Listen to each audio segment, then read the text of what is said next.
The 1 Year Bible, English Standard Version. January 13, Genesis 28:1 through 29:35. Then Isaac called Jacob and blessed him and directed him, "You must not take a wife from the Canaanite women. Arise, go to Paddan Aram, to the house of Bethuel, your mother's father, and take as your wife from there one of the daughters of Laban, your mother's brother. God Almighty bless you and make you fruitful and multiply you, that you may become a company of peoples. May he give the blessing of Abraham to you and to your offspring with you, that you may take possession of the land of your sojournings that God gave to Abraham." Thus Isaac sent Jacob away, and he went to Paddan Aram to Laban, the son of Bethuel the Aramean, the brother of Rebekah, Jacob's and Esau's mother. Now Esau saw that Isaac had blessed Jacob, and sent him away to Paddan Aram to take a wife from there, and that as he blessed him he directed him, "You must not take a wife from the Canaanite women," and that Jacob had obeyed his father and his mother and gone to Paddan Aram. So when Esau saw that the Canaanite women did not please Isaac and his father, Esau went to Ishmael and took as his wife, besides the wives he had, Mahalath, the daughter of Ishmael, Abraham's son, the sister of Nebaioth. Jacob left Beersheba and went toward Haran, and he came to a certain place and stayed there that night, because the sun had set. Taking one of the stones of the place, he put it under his head and lay down in that place to sleep. And he dreamed, and behold, there was a ladder set up on the earth, and the top of it reached to heaven. And behold, the angels of God were ascending and descending on it. And behold, the Lord stood above it and said, "I am the Lord, the God of Abraham your father, and the God of Isaac. The land on which you lie I will give to you and to your offspring. Your offspring shall be like the dust of the earth, and you shall spread abroad to the west and to the east and to the north and to the south. And in you and your offspring shall all the families of the earth be blessed. Behold, I am with you and will keep you wherever you go, and will bring you back to this land, for I will not leave you until I have done what I have promised you." Then Jacob awoke from his sleep and said, "Surely the Lord is in this place, and I did not know it."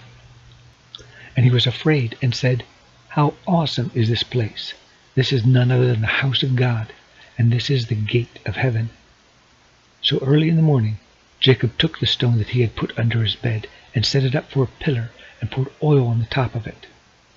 He called the name of that place Bethel, but the name of the city was Luz at the first. Then Jacob made a vow, saying, "If God will be with me and will keep me in this way that I go, and will give me bread to eat and clothing to wear, so that I come again to my father's house in peace, then the Lord shall be my God, and the stone which I have set up for a pillar shall be God's house, and of all that you give me I will give a full tenth to you." Then Jacob went on his journey and came to the land of the people of the east. As he looked, he saw a well in the field, and behold, 3 flocks of sheep lying beside it, for out of that well the flocks were watered.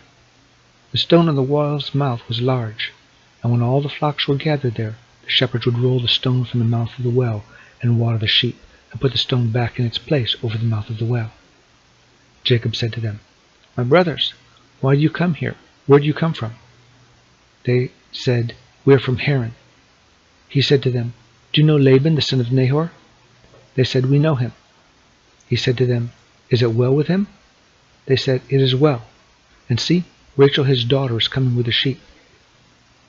He said, "Behold, it is still high day. Is it not time for the livestock to be gathered together, water the sheep, and go pasture them?"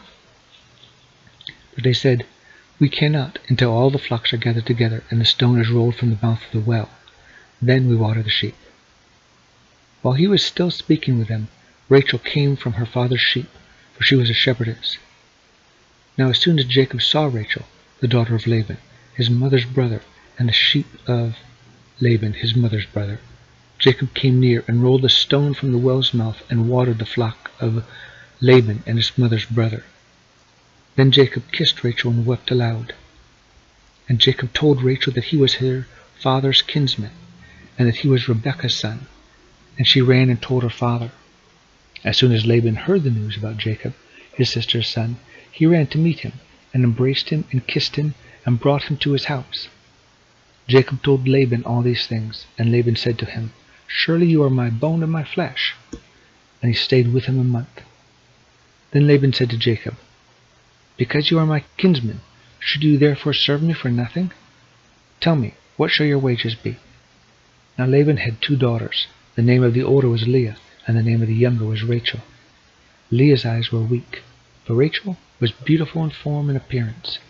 Jacob loved Rachel, and he said, "I will serve you 7 years for your younger daughter Rachel," Laban said. Laban said, "It is better that I give her to you than that I should give her to any other man. Stay with me." So Jacob served 7 years for Rachel, and they seemed to him but a few days because of the love he had for her. Then Jacob said to Laban, "Give me my wife that I may go into her, for my time is completed." So Laban gathered together all the people of the place and made a feast. But in the evening he took his daughter Leah and brought her to Jacob, and he went into her. Laban gave his female servant Zilpah to his daughter Leah to be her servant. And in the morning, behold, it was Leah. And Jacob said to Laban, "What is this you have done to me? Did I not serve you? Did I not serve with you for Rachel? Why then have you deceived me?" Laban said, "It is not so done in our country to give the younger before the firstborn. Complete the week of this one, and we will give you the other one also in return for serving me another 7 years." Jacob did so and completed her week. Then Laban gave him his daughter Rachel to be his wife. Laban gave his female servant Bilhah to his daughter Rachel to be her servant. So Jacob went into Rachel also, and he loved Rachel more than Leah, and served Laban for another 7 years.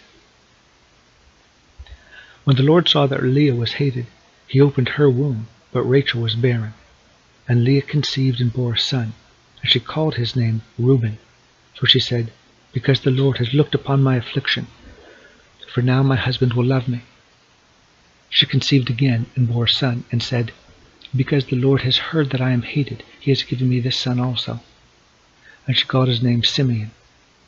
Again she conceived and bore a son, and said, "Now this time my husband will be attached to me, because I have borne him 3 sons. Therefore his name was called Levi. And she conceived again and bore a son, and said, "This time I will praise the Lord." Therefore she called his name Judah. Then she ceased bearing. Matthew 9:18-38. While he, Jesus, was saying these things to them, behold, a ruler came in and knelt before him, saying, "My daughter has just died, but come and lay your hand on her, and she will live." And Jesus rose and followed him with his disciples. And behold, a woman who had suffered from a discharge of blood for 12 years came up behind him and touched the fringe of his garment. For she said to herself, "If I only touch his garment, I will be made well." Jesus turned and seeing her said, "Take heart, daughter, your faith has made you well." And instantly the woman was made well. And when Jesus came to the ruler's house and saw the flute players and the crowd making a commotion, he said, "Go away, for the girl is not dead, but sleeping." And they laughed at him. But when the crowd had been put outside, he went in and took her by the hand, and the girl arose. And the report of this went through all that district. And as Jesus passed on from there, 2 blind men followed him, crying aloud, "Have mercy on us, Son of David." When he entered the house, the blind men came to him, and Jesus said to them, "Do you believe that I am able to do this?" They said to him, "Yes, Lord." Then he touched their eyes, saying, "According to your faith be it done to you." And their eyes were opened, and Jesus sternly warned them, "See that no one knows about it." But they went away and spread his fame through all that district. As they were going away, behold, a demon-oppressed man who was mute was brought to him.